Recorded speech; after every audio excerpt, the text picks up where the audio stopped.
యాత్ర చేయాలి. దేవుడు ఏర్పాటు చేసుకున్న స్థలం. దేవుడు ఏది ఏర్పాటు చేసుకున్నాడు?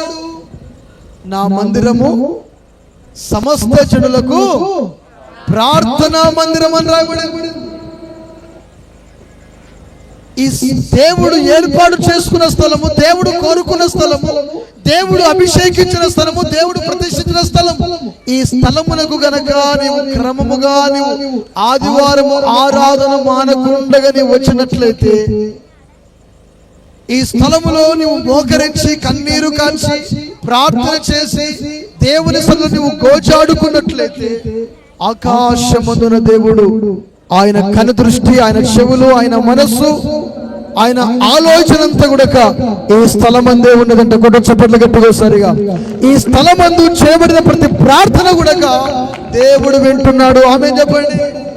మరోసారి చెప్పండి. యేసయ్యకు మహిమ కలుగును గాక. యాత్ర అనేది చాలా ప్రాముఖ్యమైనది.